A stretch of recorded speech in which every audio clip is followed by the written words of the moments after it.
종말 영원을 준비하는 사람들, 오늘 20번째입니다.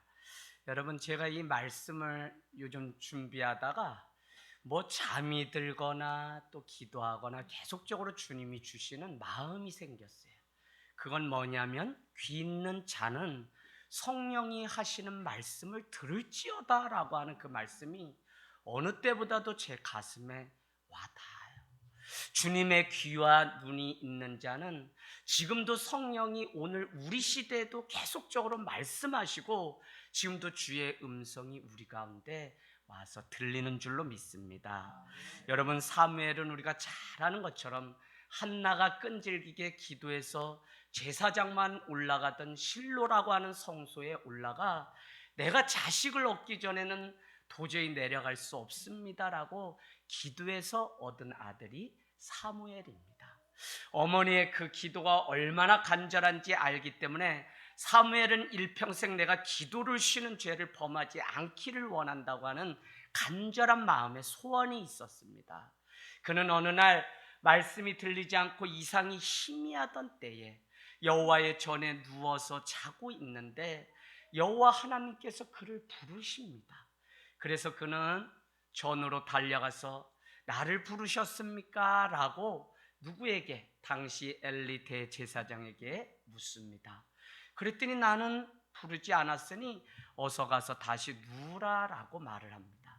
그렇게 두 번째, 세 번째 부르게 되자 그제서야 대제사장 엘리야는 사무엘상 3장 18절 한번 가보시면 이렇게 말합니다. 3장 18절 이는 여호와시니 선하신 대로 하실 것이니라. 아멘. 그 말씀은 무엇이냐면 엘리 대제사장도 하나님의 말씀이 그 가운데 들리지 않아서 사무엘을 부르시는 그것이 나는 아니니 너가 헛것을 들은 것 같다, 그냥 돌아가서 어서 잠을 청하는 편이 낫겠다고 말했다는 것입니다. 그러나 세 번째 또 부르심을 받고 자신을 찾아온 그의 이야기를 듣고는 사무엘상 3장 18절에 너를 부르신 이가 여호와 하나님이시구나라는 고백을 하며 선하신 대로 하실 것이니 순종하라고 하는 그 부탁을 사무엘에게 하는 것을 봅니다.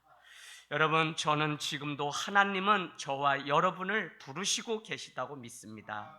그래서 우리는 깨어 있을 때 성도입니다. 부르심의 목적은 다른 것이 아니라 지금도 우리 각자에게 하시고자 하시는 주님의 말씀이 있기 때문에 그렇습니다. 그 말씀을 듣는 자가 복이 있습니다. 사무엘상 3장 1절은 여호와의 말씀이 희귀하여 이상이 흔히 보이지 않을 때에 사무엘은 주의 말씀을 들었다고 그렇게 말씀하고 있는 것입니다. 항상 하나님은 우리가 땅에 있든지 땅 모퉁이에 있든지 우리를 찾아오시고 부르신다고 하는 이 놀라운 사실을 여러분이 비로소 깨달을 때, 소명의식, 콜링에 대한 그 의식이 있을 때 우리는 주님이 미션, 사명을 맡기기 위해서 나를 부르셨다고 하는 성도의 분명한, 그리스도의 분명한 정체성을 가지고 세상 어느 때에 놓이든지 우리는 승리하는 삶을 살아갈 수 있다는 것입니다. 여러분, 이사야서 41장 9절 10절, 이사야서 41장 9절 10절은 제 일평생에 저에게 힐링도 되고 치유도 되었던 말씀입니다.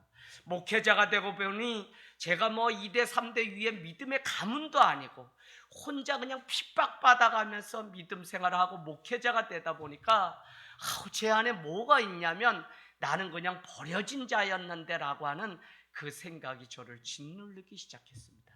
그러나 이사야서 41장 9절 10절 우리 같이 읽겠습니다. 시작. 내가 땅 끝에서부터 너를 붙들며 땅 모퉁이에서부터 너를 부르고 내게 이르기를 너는 나의 종이라.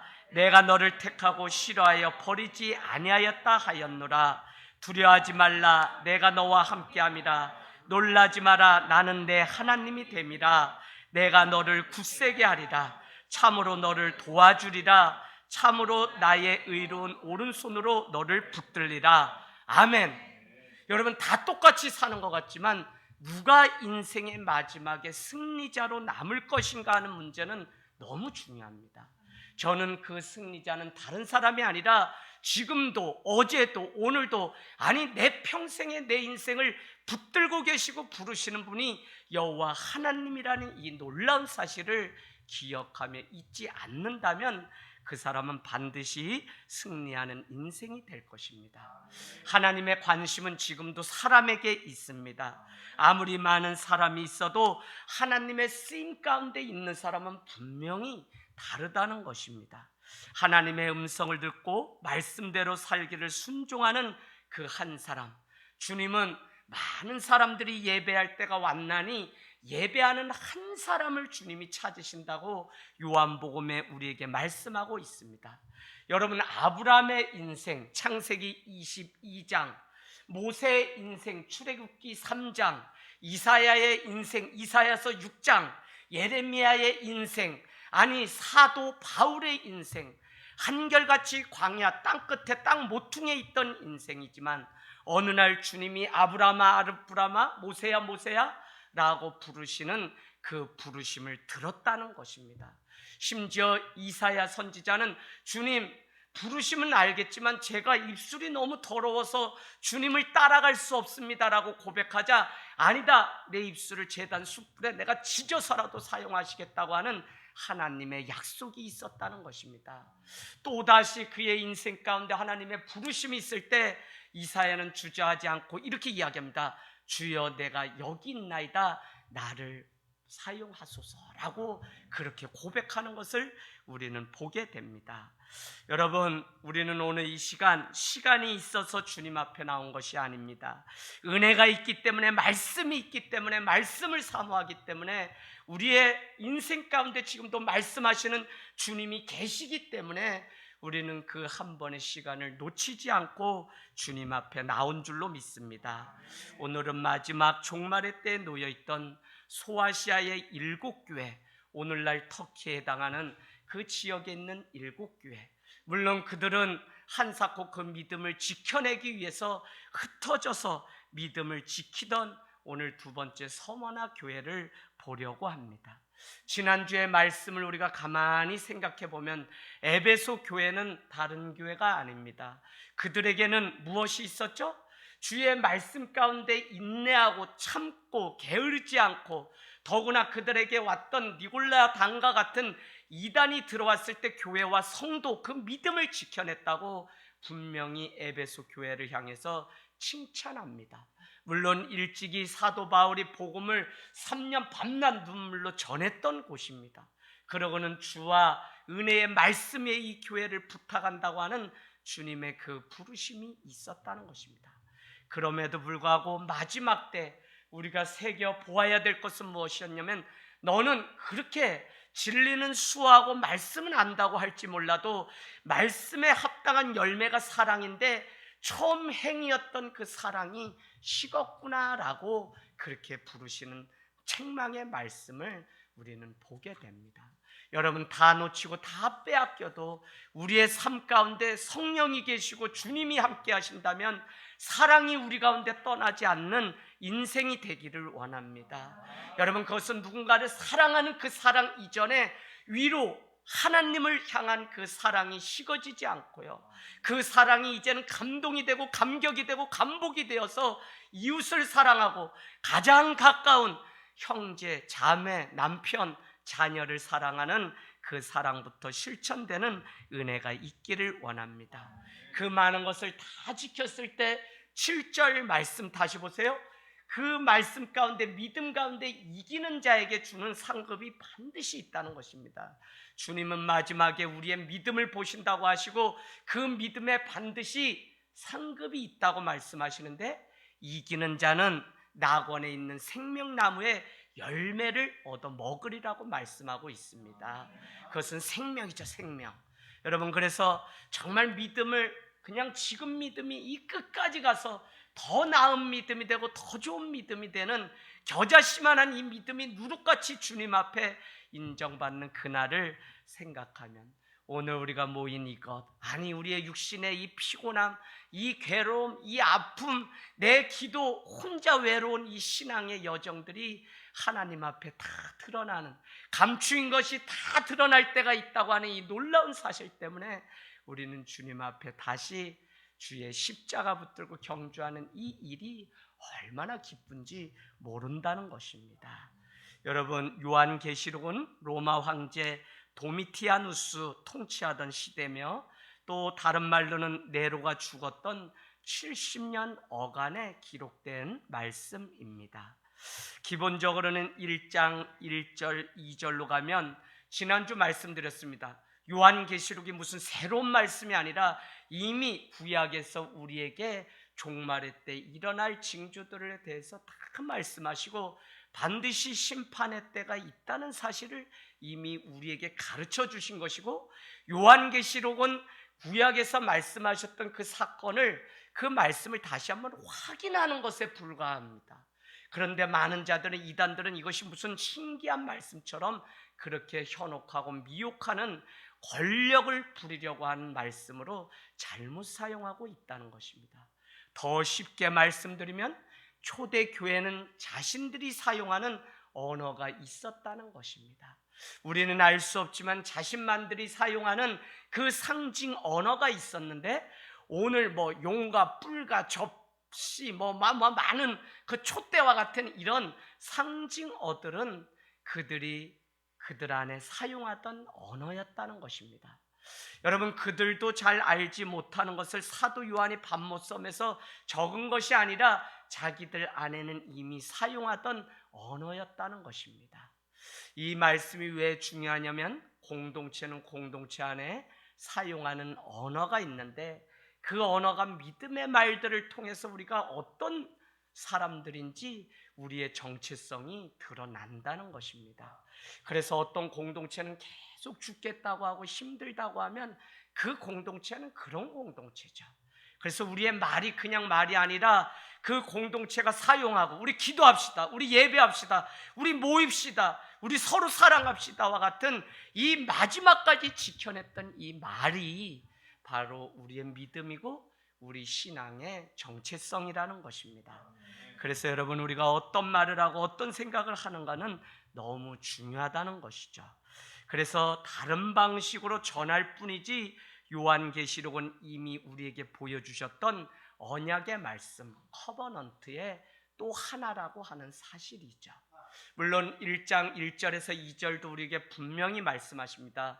반모섬에서 보여주신 이 말씀, 천사가 사도 요한에게 알려주어서 이것을 증거하게 했던 이 말씀, 이 비밀은 다른 것이 아니라 그리스도의 계시라고 이야기합니다. 계시라고 하는 것은 감춰진 것이 아니라 다 드러난다고 하는 의미가 그 안에 있기 때문에 우리가 말씀 가운데 들어가서 말씀으로 살아내면 누구든지 다 아는, 그러나 누구나 다 알 것 같지만 영적인 사람만이 아는 우리들만의, 우리가 누릴 수 있는 하나님의 축복이라고 하는 놀라운 사실입니다. 더구나 여러분, 오늘도 우리가 함께 보겠지만 이 요한계시록은 한 개인에게 준 말씀이 아닙니다.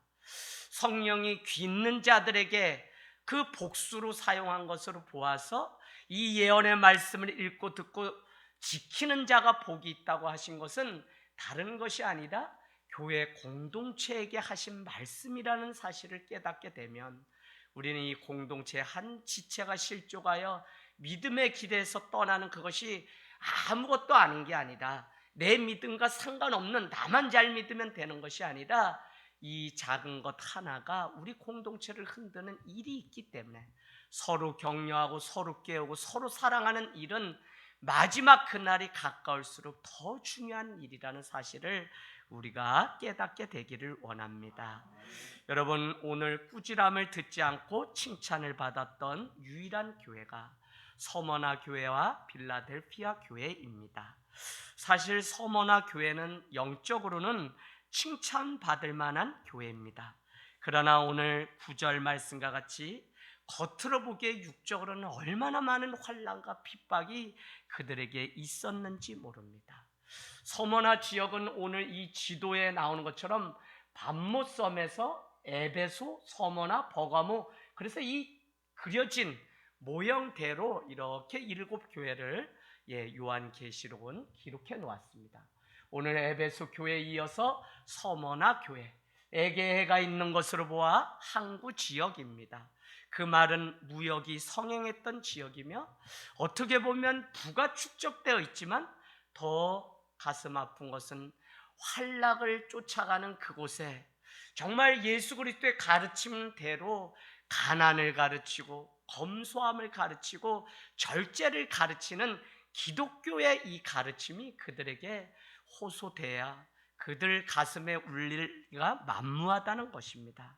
더구나 로마 정부에게 가장 충성하였던 지역이 이 서머나 지역입니다. 에베소와 더불어서 로마의 속령 가운데 다스림을 받던 자이기 때문에 그들은 조공을 하고 황제 숭배를 하던 일들에 앞장섰던 지역입니다. 그러나 그 길을 걷지 않고 헤호두스 다른 길을 걷는 자들이 있는데 그들이 바로 그리스도인이었던 것입니다.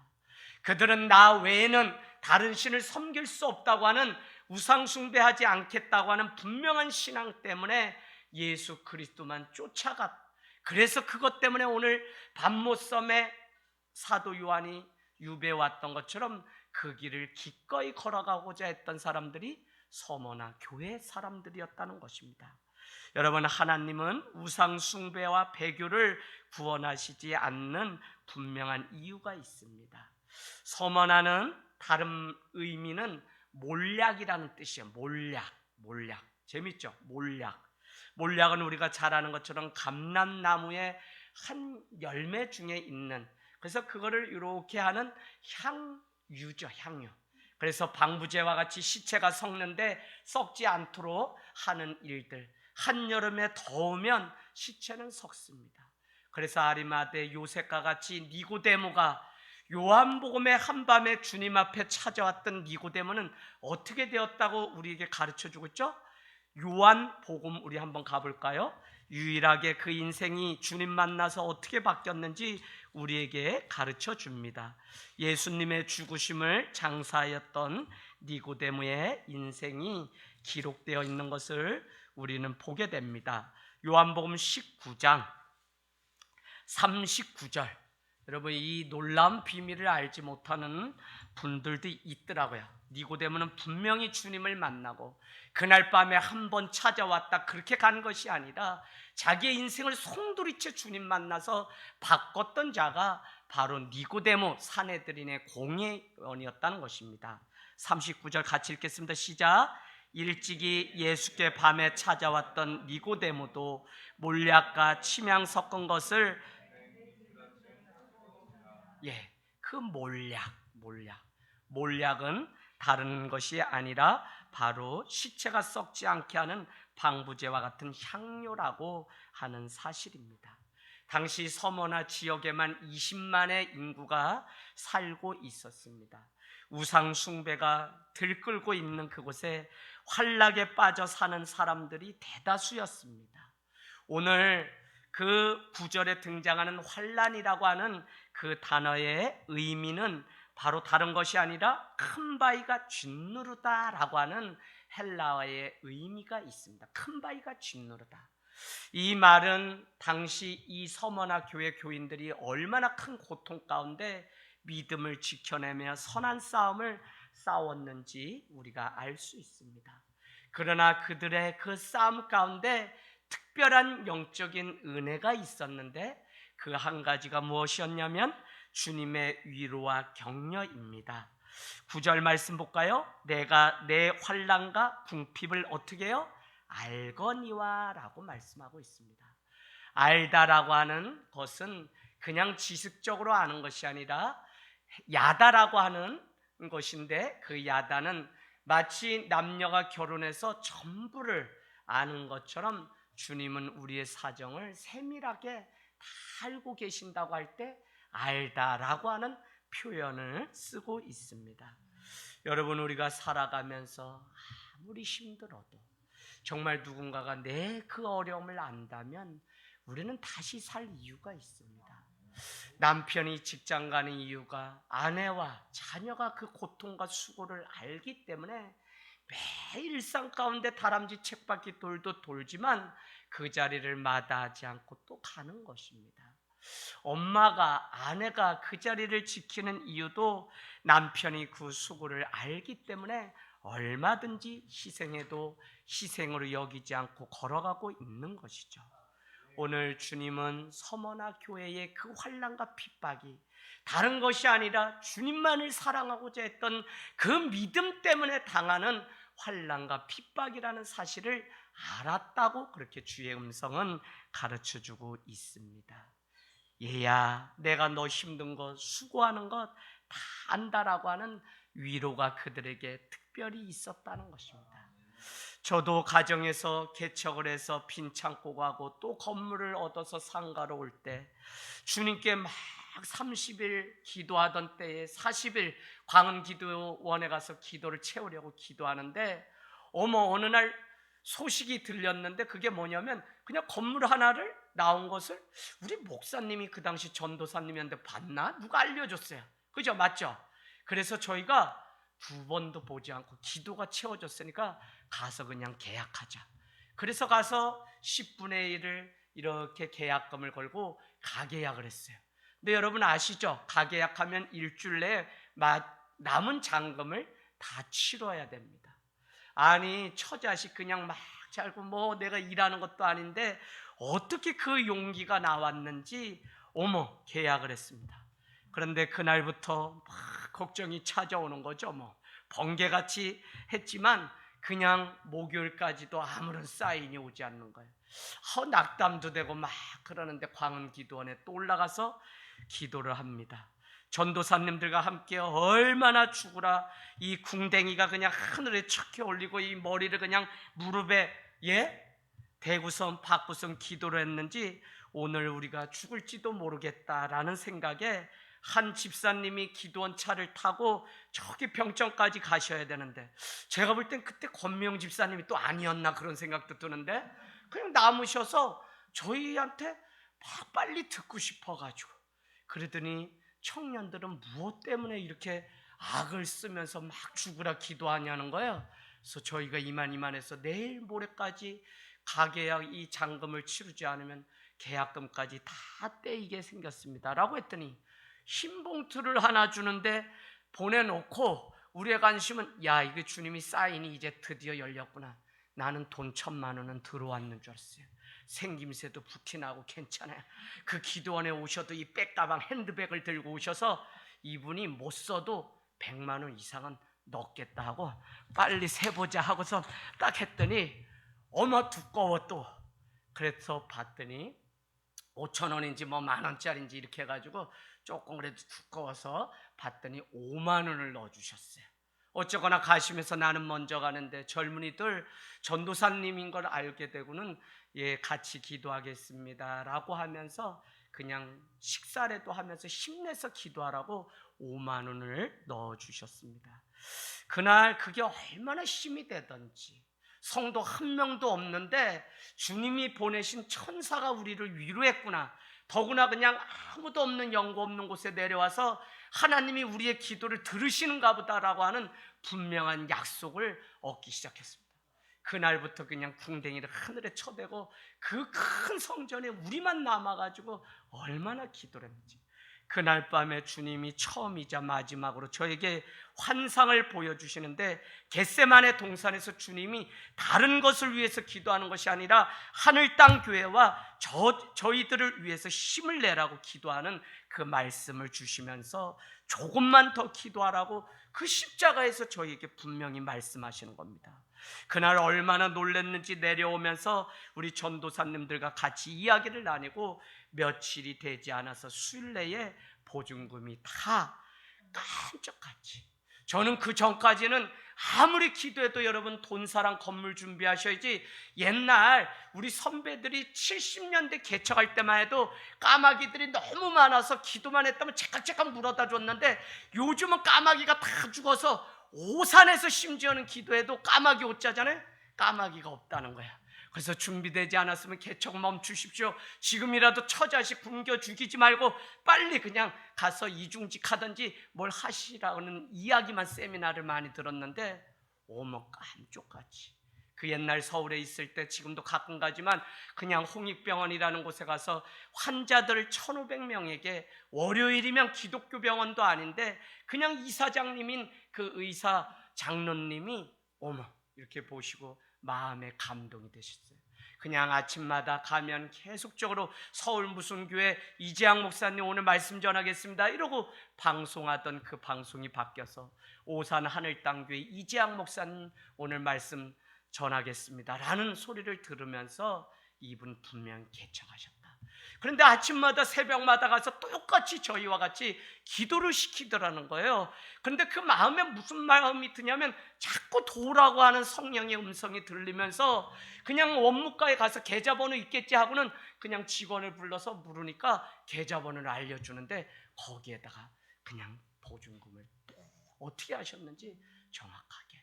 많은 분들이 그러죠. 좀 더 주면 TV도 사고 뭐도 사고 차도 사고 했을 텐데 어쩌면 그거만 딱 보내주셨어요. 그러고 나니 애들 막 축구 차면서 50명 80명 되는데 여름 성경학교를 또 할 수 없잖아요. 그래서 저희가 막 울면서 차 좀 있으면 좋겠다. 애들 그냥 라면만 끓여 먹여야 되고 매일 돈 좀 있으면 좋겠다. 그래도요 뭐 큰 포부 가지고 지금도 자랑스러워요. 예수님의 뭐 제자 뭐 이렇게 해서 그냥 가공리 그 가는 쪽에다가 현수막을 크게 걸어서 그냥 그렇게 지나가는 말로 했는데 안주인 되는 그 집사님이 나무 던져주면서 개척교회 목사가 십자가는 자기 손으로 만들어야지 그것도 안 하면서 개척이라고 말이 되냐고 나무 던져줘서 그날부터 제가 막 기도하면서 하다가 주님이 또 이것도 마음 주시더라. 그래서 예수님의 그냥 창자국 제국 재현하냐고 이 그냥 푹 파고 또 파고 하는 일들이. 그랬더니 그분이 목사님 차가 필요하세요? 필요하세요? 예 필요합니다. 그랬더니 어디 가서 차를 그레이스 은혜씨 15인승을 끌어다 놨는데 이거 뭐 한번 타보라는데 몇 년 무슨 사고로 멈춰져 있어가지고 타지 않은 지 오래되는데 아무리 밟아도 뭐 40km도 안 나가는 걸 그냥 이 땅에서 삶을 순교하는 날 저기 금성공업사에 가서 정비받고서는 시동이 안 걸리는데 그때 140km까지 달릴 정도로 거품 물고 그냥 이렇게 뭐 그러면 안 되지만 15인승 차에 4명까지 타고서 수련회를 강원도로 갔다 온 적이 있습니다. 주님의 그 위로하심이 순간마다 사람을 보내셨지만 그것은 사람이 아니라 하나님이 천사를 보내시고 주의 성령이 친히 일하시는 그 위로가 오늘 서머나 교회와 하늘땅 교회에게 있는 줄로 믿습니다.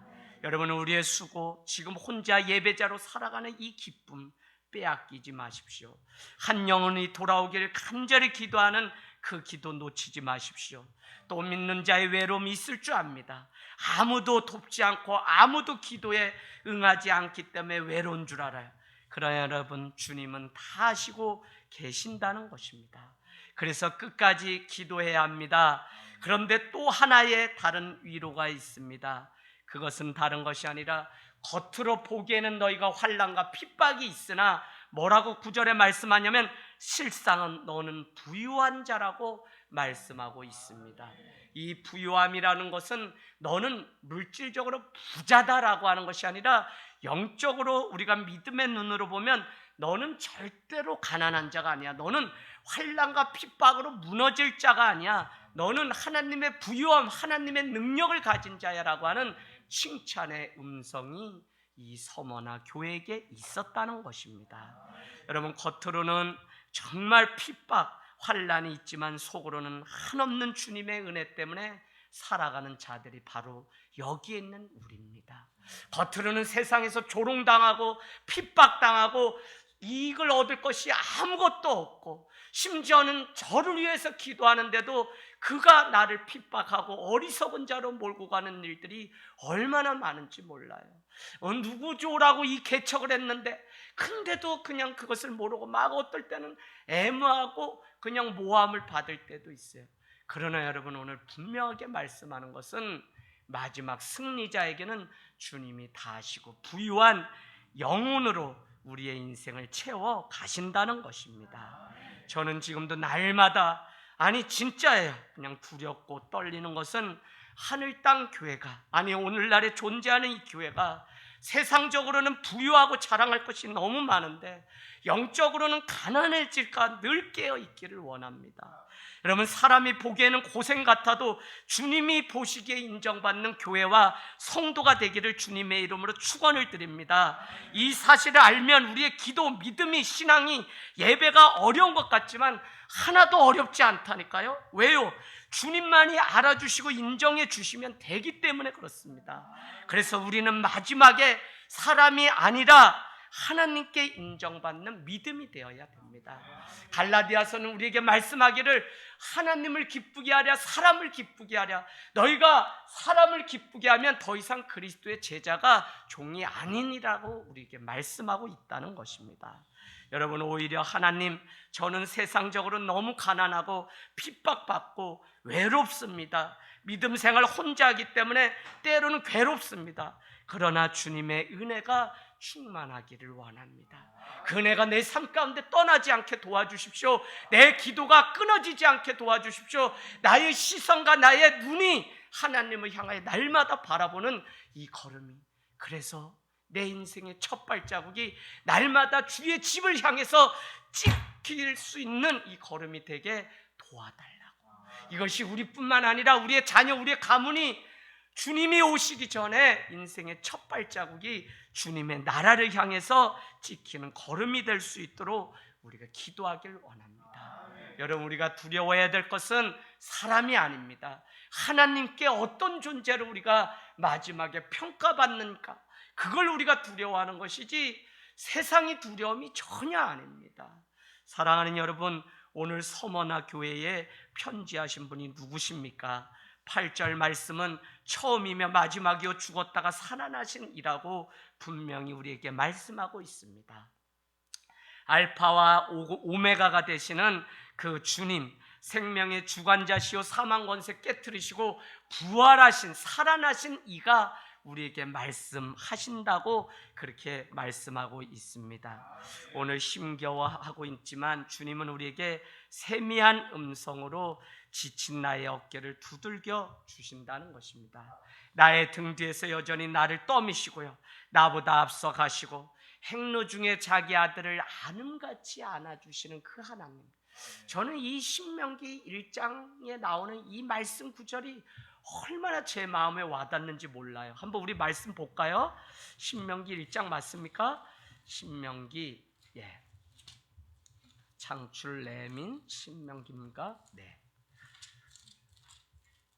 새 계명을 주는데, 신명기 1장 29절, 신명기 1장 29절, 남겨진 하나님을 믿는 이스라엘 자손 2세대 3세대에게 하나님의 은혜가 무엇인지 모르기 때문에 그 모세는 하나님이 어떤 분이신지 가르치기 위해서 오늘 마지막 설교의 말씀인데요, 29절에 보니까 너희는 무서워하지 말라, 두려워하지 말라. 왜요? 28절 끝에 보니까 우리는 안악 자손을 이미 보았다, 기골이 장대한 자. 그러면서 뭐라고 얘기했냐? 30절 여러분 표시해 놓으세요. 첫 번째, 너희보다 먼저 가신 하나님을 의지하고 바라보라는 것입니다. 할렐루야. 주님이 우리가 어떤 일을 하면 우리보다 먼저 가시지 우리만 등 떠미시는 분이 아니라니까요. 여러분, 주님께 기도하고 맡기고 꿈을 꾸고 도전하고 비전을 가지고 내 능력은 늘 부족해요. 그러나 하나님은 우리보다 먼저 가시는 하나님을 본 자와 함께 하신다고 하는 놀라운 사실을 여러분 믿게 되기를 원합니다. 30절 끝에 이렇게 말씀합니다. 너희 목전에서 모든 일을 행하신 것 같이, 두 번째, 이제도 너희를 위하여 싸워주시는 하나님이라는 것입니다. 여러분, 우리가 싸움의 혈과 육이 되지만 하나님이 우리를 위해서 지금도 믿는 성도를 지켜내기 위해서 대신 싸우시는 이 놀라운 사실을 믿고 의지한다면 이 마지막 주님의 종말, 아니 주님이 오셔서 마지막 우리를 심판하실 그날이 가까우면 가까울수록 우리를 위해 싸워주시는 분이 하나님이기 때문에 우리가 붙잡고 의지할 분이 하나님밖에 보이지 않는 것입니다. 지금은 희미한 것 같지만 마지막에 분명히 드러나셔서 이 싸움을 이미 예수 그리스도께서 십자가에서 승리해 놓았던 싸움을 눈으로 보고 우리가 그걸 느끼고 누리게 되는 그날이 곧 온다는 것입니다. 여러분, 우리를 위해서 대신 싸우시는 그 주님은 일찍이 홍해가 놓인 그곳에서도 어찌할 바를 모르는 바로의 군대가 쫓아오는 그때에도 출애굽기 14장 14절에 보면 뭐라고 말씀하시죠? 너희는 가만히 있어, 내가 여호와 하나님 됨을 알지어다. 내가 너희를 위하여 대신 싸우시겠다고 우리에게 분명히 말씀하고 있습니다. 여러분, 그런가 하면 우리 한 번 더 볼까요? 31절, 광야에서도 너희가 당하였거니와 사람이 자기의 아들을 안는 것 같이 너희를 안아주시는 하나님이라는 것입니다. 저는 때로는 저도 외롭고 힘들 때가 있어요.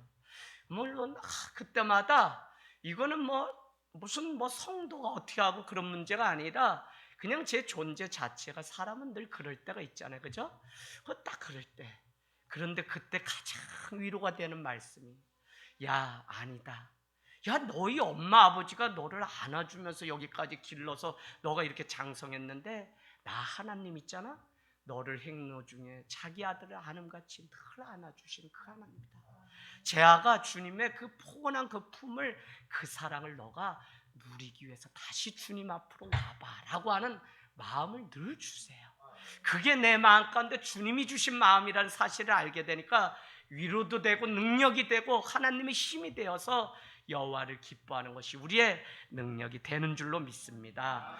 33절, 그는 너희보다 먼저 그 길을 가시며 앞서 가신다 그랬죠? 장막 칠 곳을 찾으시고 밤에는 불로 낮에는 구름으로 너희가 어떻게 해요? 갈 길을 지시하시는 하나님이라는 것입니다. 여러분, 우리의 자녀에게 어떻게 살라고 가르치는 그것이 아니라 하나님을 만나고 하나님을 예배하면 하나님은 말씀 가운데 너의 갈 길을 지시하시는 하나님이십니다. 우리 교회가 다음 스텝을 어떻게 밟아가야 될지 우리가 우리의 계획대로 하면 우리는 다 망해요. 그런데 주님 앞에 기도가 채워지고 하나님이 어떻게 하실지를 우리가 듣게 되면 그 다음에 모든 자들이 마음이 동해서 그렇게 하죠, 아멘 하고 가면 아무 문제 없이 주님이 지시한 그 가나안 그 땅에 가는 역사가 있을 줄로 믿습니다. 여러분, 오히려 하나님은 우리에게 세상적으로는 가난하지만 늘 너와 함께 하시는 그 하나님을 붙들라고 우리 하늘 땅 교회에게도 말씀하고 있다는 것입니다. 여러분, 나의 등 뒤에 계신 그 하나님을 아무리 어려워도 사단의 방해, 그것으로부터 속지 않기를 원합니다. 9절은 유대인이라 하는 자들의 비방도 알거니와 실상은 유대인이 그들은 아니고 사단의 그 관을 쓰고 숨기고 들어와서, 마치 우리가 사도행전 20장에 장로들에게 주님의 피값으로 사신 이 에베소 교회를 부탁합니다 라고 하면서 뭐라 그랬죠? 여러분이 이 교회를 지키십시오. 왜요? 이미 제자된 자들이 있는데 이리가, 사나운 이리가 들어와서 어그러진 말, 디스톨트, 이건 말도 안 되는 말이죠. 그 말로 현혹시켜서 끌어낼 자가 온다는 것입니다. 잠언서 3장 23절 24절이죠. 무릇 지킬 만한 것보다 내 마음을 지키라, 그것은 이에서 생명이 남이니라 라고 하고는 24절에 어그러진 말, 삐뚤어진 말로 너희를 현혹해서 너희의 마음을 다 갈기갈기 찢어놓을 때에 너희는 그 마음의 중심을 하나님께 그래도 지키라고 하는 권면의 말씀이 있습니다. 여러분, 우리는 우리의 입술 가지고 이미 우리가 지기도 하지만 다른 사람들이 와서 현혹하는 어그러진 말에 속아서 분별하지 못해서 잘 가던 길의 자리에서 떨어질 때가 있는 것을 우리는 보게 됩니다. 저는 사람들이 우리를 향해서 개독교라고 말합니다. 저는 그게 두렵지 않아요. 물론 우리가 더 겸손하게 우리의 자신을 돌아봐야 되죠. 그래서 지혜가 있어야 됩니다. 그러나 때로는 우리가 정말 여러분께 부탁드리기는, 세상에 우리가 어떻게 살아가야 되는 윤리적이고 도덕적인 것은 지켜야 되죠. 그게 상식이니까. 그럼에도 불구하고 항상 먼저 물어봐야 되는 것은 나의 행동, 나의 결정이 하나님을 기쁘시게 하는 일인지를 먼저 물어봐야 우리가 그리스도인이고 분명한 기준이 있는 것이지, 그냥 사람에게 인정받는 교회, 사람에게 뭐 이렇게 되면 우리는 자칫 잘못하면 세상에 그냥 사람들이 세워가는 모임에 불과할 수 있다는 것입니다. 여러분, 분명한 것은 고통은 속히 지나갑니다. 우리 시선이 고통당하는 현재에 머물지 않으면 우리는 승리할 수 있습니다. 오히려 지금이 아니라 영혼을 바라볼 수 있는, 현재의 고통을 이겨낼 수 있는 능력을 우리가 바라보기를 원합니다.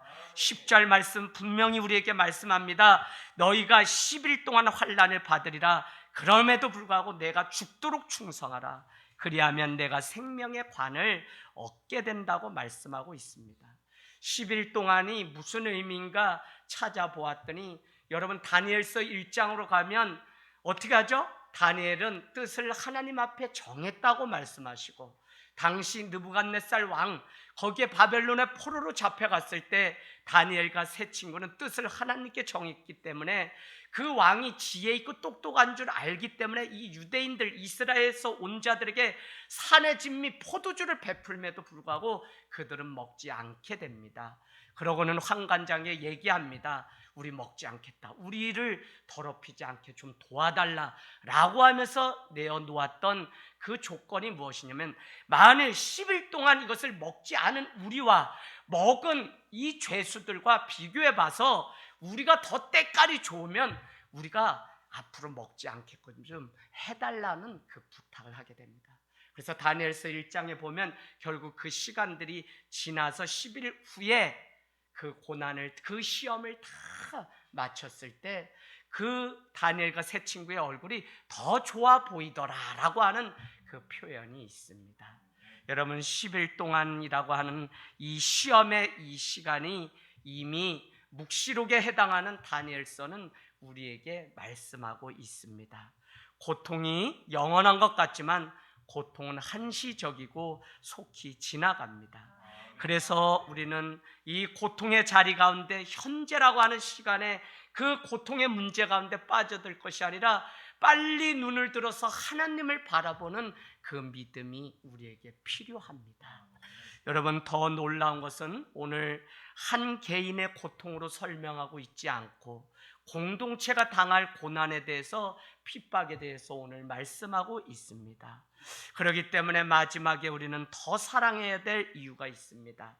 우리에게 주님의 핏값으로 산 한 교회, 한 몸의 지체가 되었다는 이 사실을 여러분은 자긍심으로 느끼셔야 됩니다.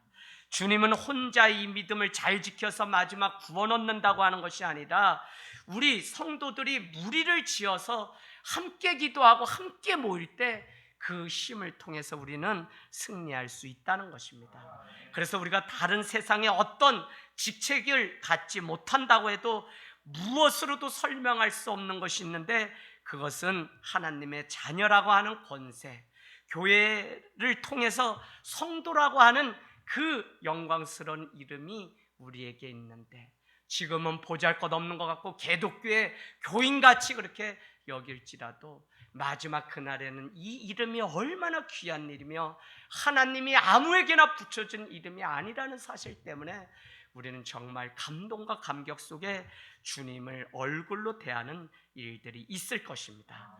10절은 우리에게 말씀하죠. 너는 장차 받을 고난을 두려워하지 말라.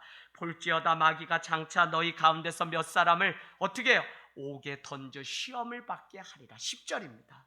몇 사람을 옥에 던져서 시험을 받게 한다고. 이 몇 사람은 뭐냐면 교회라고 하는 공동체에게 주시는 고난, 핍박이 마지막에 있다는 것입니다. 여러분, 성도의 고통이나 시험은 헛되지 않음을 믿게 되기를 원합니다. 잘 이겨내고 승리해야 될 시간입니다. 주님만을 바라보고 승리해야 됩니다. 주님께 아무리 우리가 왜 나를 시험합니까? 라고 물어보십시오. 그러면 주님은 분명히 우리의 충성심을 보려고 하는 그 시험이 아니라 또 다른 이유가 있는데, 그것은 다른 것이 아니라 살아계신 주님을 열방 가운데 만방에 증거하게 하시려고 너에게만 고통과 그 아픔을 주셨다고 말씀하신다는 것입니다. 열흘만 지나면 고난의 터널은 끝이 납니다.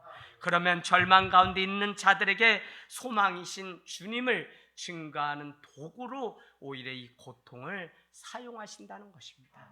그래서 지금은 눈물을 흘리고 지금은 아픔이지만 이것을 하나님은 바꾸셔서 선교의 도구가 되게 하시고 간증의 도구로 사용하심을 우리는 믿게 되기를 원합니다. 사랑하는 여러분, 혹시 어려움이 계십니까? 여러분이 당한 어려움이 시험이 되어서 여러분의 발목을 붙잡고 있지는 않습니까? 그렇다면 여러분 꼭 기억하십시오. 그 시험은 영원하지 않다는 것입니다. 열흘이면 곧 끝이 납니다. 지금 겪고 있는 이 고통이 영원한 것처럼 힘들지만 반드시 지나가고 반드시 끝은 옵니다. 우리가 지금 붙잡아야 될 사실은 지금의 이 고통을 통해서 언젠가는 누군가에게 위로가 되고 열방의 하나님이 하나님 되심을 증거하는 도구로 믿는 자들을 사용하실 거라는 사실입니다. 지금 우리는 코로나19로 인하여 힘든 시간을 보내고 있습니다. 지금 현재라는 이 고난만 보지 마시기를 바랍니다. 역사의 주관자 되시는 하나님을 바라보시길 원합니다. 우리의 눈과 시선이 하나님께로 옮겨지길 원합니다. 내 고통과 아픔만 집중하지 말고 주변에 나보다 더 고통당하는 자, 아니 나보다 더 절망 가운데 있는 자들을 늘 기억하고 그들에게 시선을 돌리길 원합니다. 여러분, 그래서 지금 나의 고통이 그들에게 위로와 격려가 되는 인생으로 쓰임받기를 원합니다. 믿음을 끝까지 잘 지켜서 이기는 자는 오늘 말씀 끝에 뭐라고 얘기하죠?